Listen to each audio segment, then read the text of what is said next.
Does the ketogenic lifestyle come with some bonus cheat days? I don't know that they should. Are they just simple indulgences? Or are you sabotaging your own health? That's what we're going to cover today. Welcome to the Duster Mud Podcast. This is episode 66. My name is Rich. And I'm Shelley. In 2019, we started a ketogenic journey. We dove headfirst into this lifestyle. The first thing we did was we binged information. We spent weekends, evenings, waking hours, any that we could find, just reading and researching and trying to figure out this new, crazy for us at least, way of eating.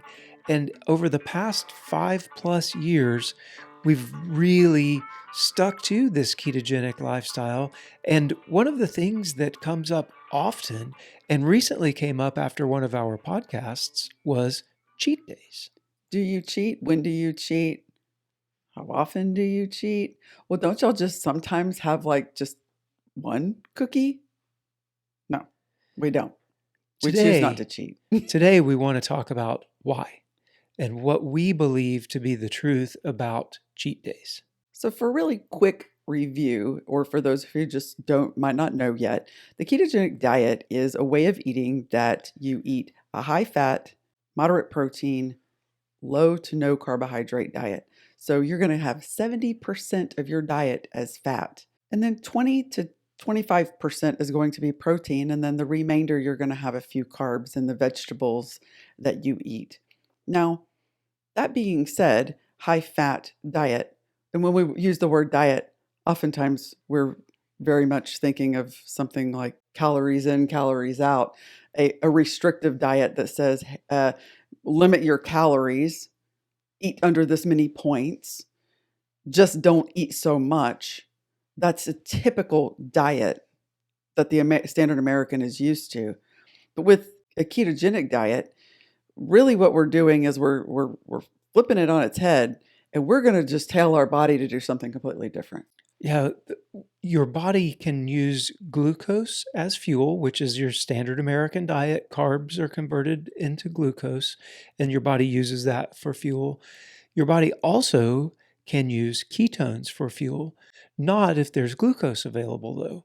So the ketogenic diet, you are restricting the carbohydrates to the point that you're kicking your body into using a different kind of fuel called ketones. And your liver will produce ketones by burning fat. And so that's why the high fat diet leads to ketosis, which is the state of using ketones as your energy source. So the standard American diet and all of the diets, weight loss programs that go along with the standard American diet are typically rooted in, calories out. A calorie is a calorie. You have to exercise more than what you eat in order to lose weight. And so that calories in, calories out mentality leads to the concept of a cheat day, where it just doesn't really matter. It just means that on that day, you're taking in more calories than you were the day before. Mm-hmm. So maybe you could go for a walk, or you could go for a run, or you could maybe burn it off. You could do something to mitigate your quote cheat, although I disagree with that entire model completely. That is the typical way that the American has been indoctrinated to think about our nutrition and health. But that model just doesn't work. And cheating when you're on a keto diet, when you cheat, there may be some sneaky dangers to it, because it isn't just simply calories in, calories out. I just ate a few more calories when I had the cookie. Actually, I ate a completely different substance than what I have been eating, and my body is going to respond in kind. So one of the things, and what we see, it depends on where are you going with this ketogenic lifestyle. What is your basis for the lifestyle? And I think that really what we're going to talk about today is 3 different aspects or 3 different areas, 3 different reasons why people might be on a ketogenic diet or following a ketogenic lifestyle. And the first of those is health reasons. And that really is for us the reason behind the ketogenic lifestyle is health reasons. And the first thing that we want to talk about as far as a negative aspect of a cheat day has to do with health. High fat has become synonymous with arterial damage. We have all been told if you are at risk for getting heart disease or getting arterial damage and high cholesterol, plaque buildup, those types of things, if you are in that, maybe you have it in your family. Maybe we're all susceptible to it. I think if we eat just the right things, I think we can all be susceptible to it. So one of the main dangers to me, about cheating has to do with arterial damage.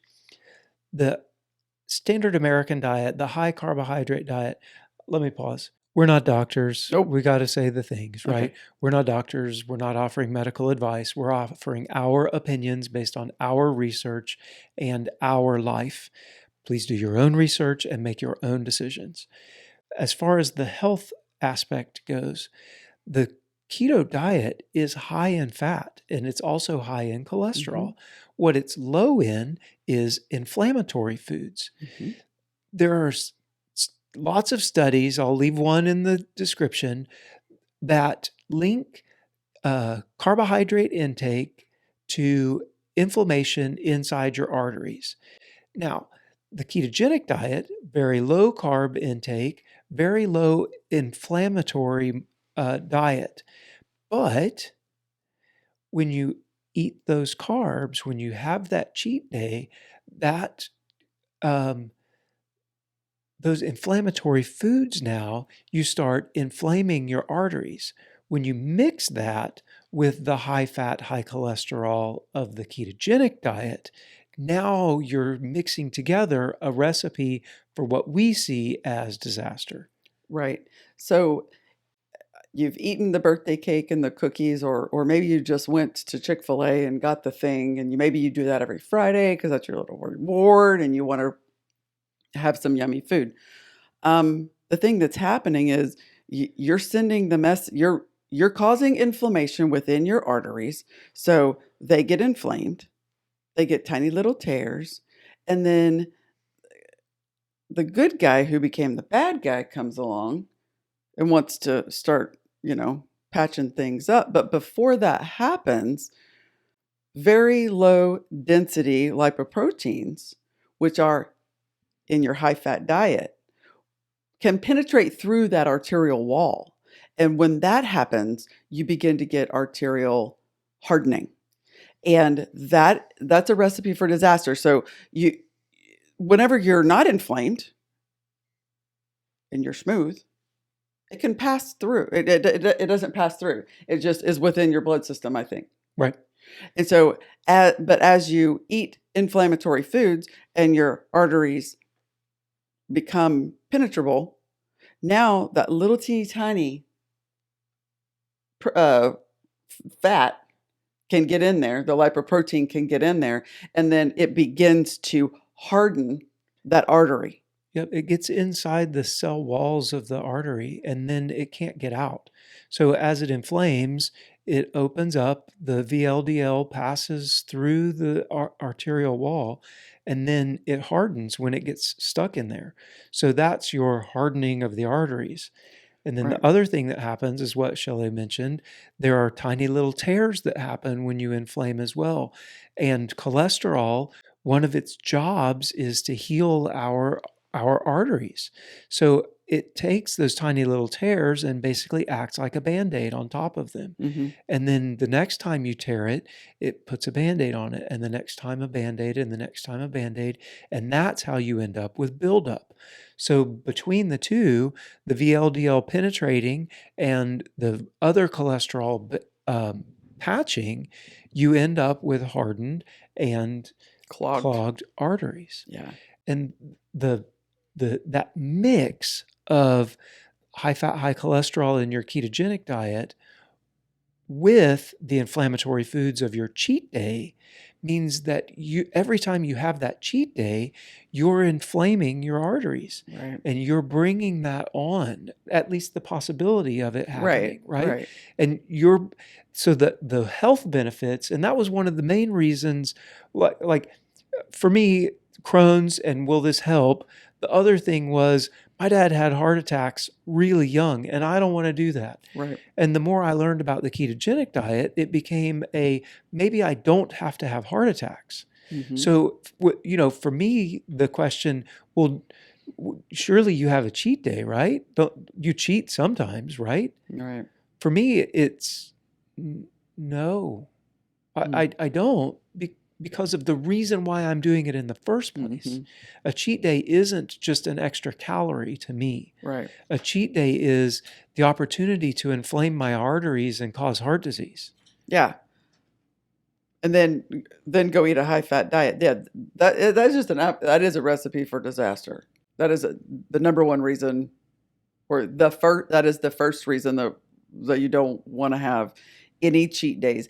If you need to have something that is yummy to you or is sweet or something like that, there are lots of alternatives so that you don't have to actually have the high carbohydrates that cause the inflammation. And that's why we do some of the cooking shows that we do with you guys, is we take some of the things that we miss from the standard American diet and show you what we do in order to sort of quench that craving, Right. like the McGriddle that we did the other day. Right. That we love breakfast sandwiches, Mm-hmm. but I don't want to go to McDonald's and get that. Right. Like, I just don't. So we've found ways in order to sort of mitigate that craving. The second reason that you wouldn't want to have cheat days is if your goal is weight loss and you're using ketosis and ketones to fuel fat burning and lose weight. Because if you're cheating, you're kind of sabotaging the whole entire system.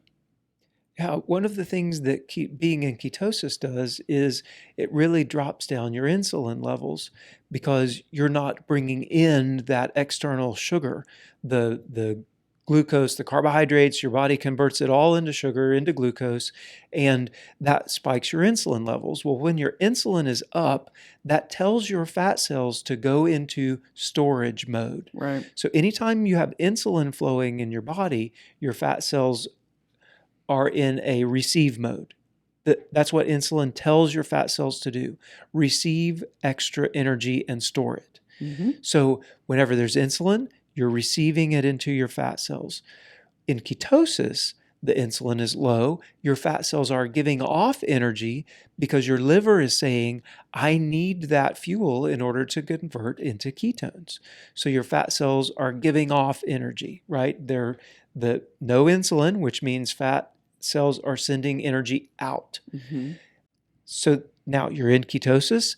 That's what's happening. That's how you can burn fat when you're in ketosis, Mm-hmm. is the insulin isn't there and your fat's giving off the energy. Your liver's converting it into ketones. And you're losing weight. And you are losing weight because you're actually losing fat. You Right. actually are. Those fat cells are giving off energy. Now, what happens when you eat that cheat meal or you have that cheat day? Well, first of all, in comes the glucose. Yep. And quick, easy energy. Our cells are going to go glucose first every single time because it is the easiest pathway to energy, and it'll choose it every single time.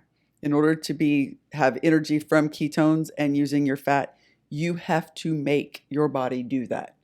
You have to say, you're not getting any glucose. You're going to have to go make it. And it will. And it does that very well. So when you have that high carbohydrate meal, then your body switches back to glucose as its fuel source. Insulin goes up, reverses the fat cells. Now they're storing energy. So now, as long as there's extra glucose in your body, you're storing that energy. So, and you will continue to burn glucose until that's gone. Mm-hmm. So if you have a cheat meal, you're going to have to burn all of that from the meal. If you have a cheat day, you're going to have to burn all of that from the entire day. You take in the glucose, the carbohydrates, your body turns it into glucose. You now have to burn all of that glucose. You'll store some of it, and some of it will be floating around, and you got to burn it until Or your you get, insulin has to tend to it. yeah, insulin has to tend to it, which it sends into the fat cells. Hmm. Until you get rid of that glucose, you're Hmm. burning glucose. So it's not like, well, I ate the meal, now I'm back into ketosis. That does not happen. You eat the meal, and typically for the standard person, 24 to 48 hours in order to be able to get your body to swing back into a ketosis mode. that's right. So almost 2 days it can take. There are things that you can do to help that. Sure. Fasting helps, exercise helps, your own metabolism, Hmm. like different people do different things. Being fat adapted, so having been in ketosis for a long time will help your body kick back Right. quicker. But if you're constantly converting from ketones to glucose, you're not becoming fat adapted. You're like your metabolism is well adapted to use either fuel source, and that's fine, but not if your goal is burning fat, losing weight. Every time you eat that cheat meal or have that cheat day, it's a double whammy. It's a double negative. Not only are you not using the fat like you are when you're in ketosis, you're storing more fat. So Right. instead of, well, You're going backwards. you're actually going backwards. Right. It's not I'm not taking a step forward. Right. I'm actually taking steps backwards. Right. And again, this is not the calories in, calories out model. It doesn't work the same.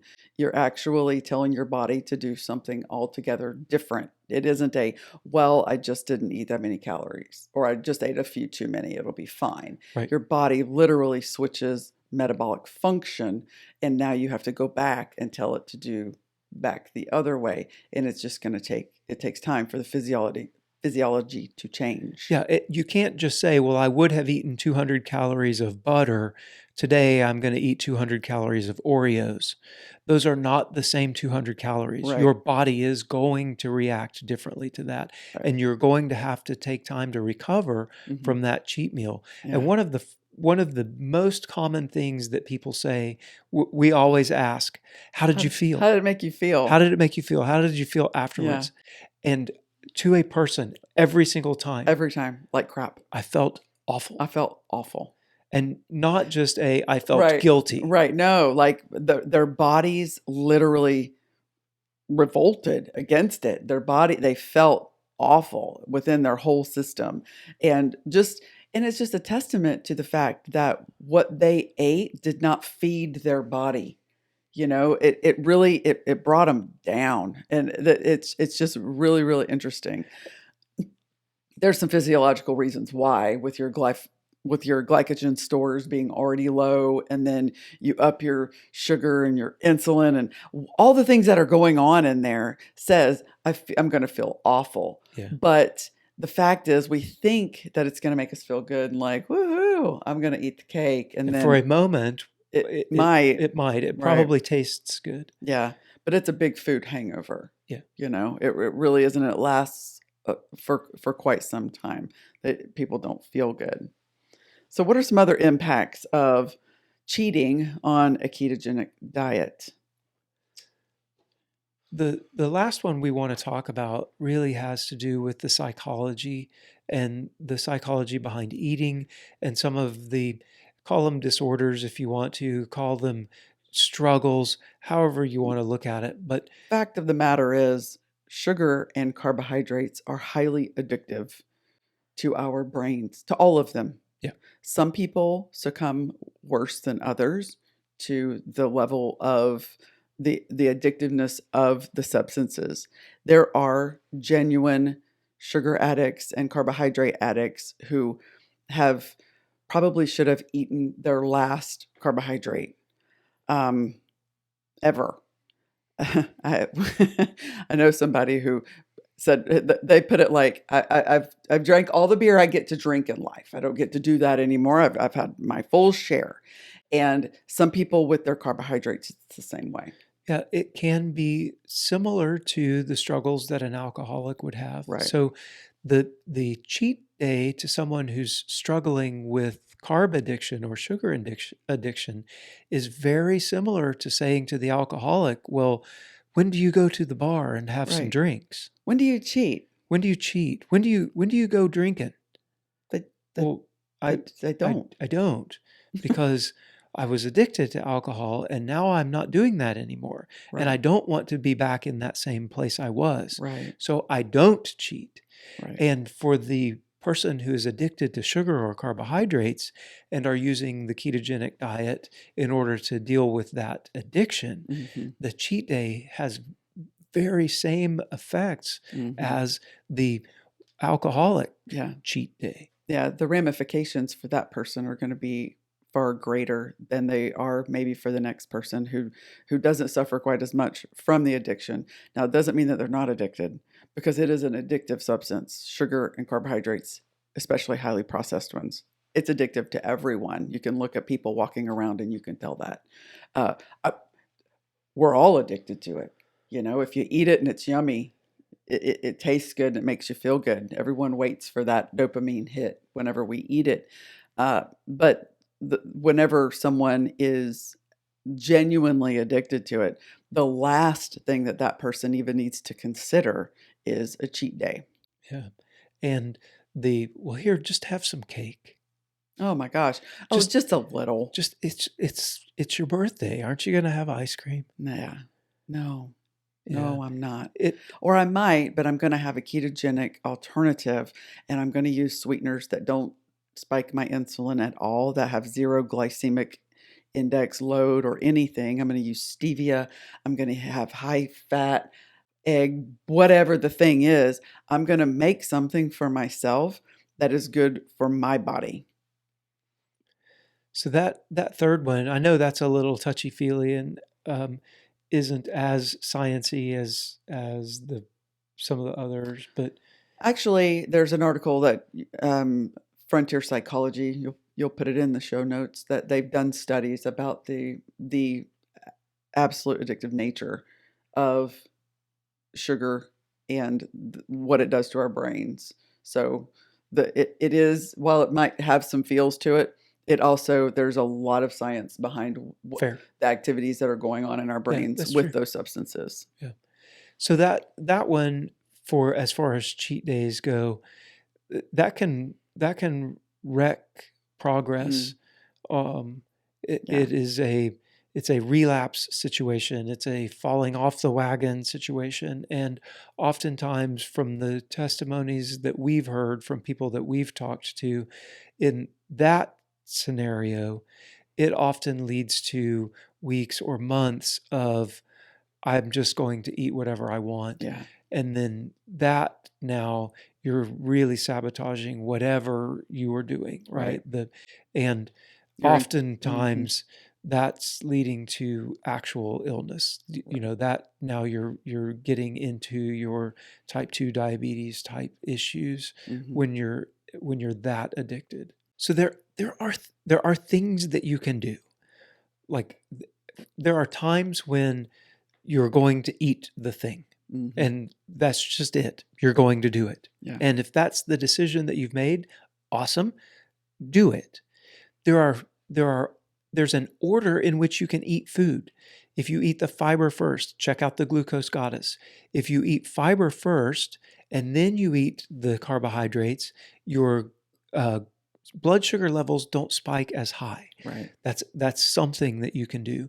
You can choose a low carbohydrate alternative to whatever it is you're wanting, or turn it, instead of a cheat day, into a cheat meal, or instead of a cheat meal, into a cheat dessert, right? Like, don't overdo it. Don't make it worse than it has to be. Right. Keep it as a minimum as you possibly can, if that's something that you have decided that you're going to do, or if you're in a scenario where there's just no way out of this. I was in one not too long ago. There just wasn't a way out. I'm like, well, I'm just gonna have to eat the dang thing. You know, is it something that I would make for myself? No. Is it something that I really want to choose to do? No. But I'm in a situation where I can, it would be horribly rude of me to to not do this, and I'm just going to have to know that I did it and do things to mitigate the effects. So, and that's it. But we just encourage you to, as you continue on your health journey, if you're just starting out, if you're just starting out, the answer is just no. Don't cheat. If you can help it, don't cheat.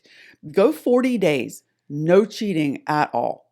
You just stick to it, your guns, no matter what, no matter the peer pressure, no matter where you go. The answer is no. I'm not going to do that. I got 40 days. I'm going to do this. Try that first. If you've been doing it for years and years and hey, I got to eat the thing, then just get right back at it. Just because you eat one meal doesn't change your whole entire life, and you don't have to change how you're eating forever. So, but as you continue down your journey, because life is long, just just remember that your ketogenic diet is not a calories in, calories out situation. And when you cheat, there could be hidden dangers. So minimize your cheating as much as you can. And if you do decide to, there are ways that you can get back into ketosis faster. Right. Fastest first thing, don't eat. Yeah. Go on an extended fast, longer than you normally would. Allow your body to burn up that glucose. While you're doing that, exercise. Your muscles will use their own glycogen stores, and your body will replace it, and it'll use the glucose that's floating around in your bloodstream in order to do it. So those are two things that can help you quickly, or at least make the conversion faster to get back into ketosis. We thank you guys for hanging out with us again today. And until next time, bye y'all. Bye y'all.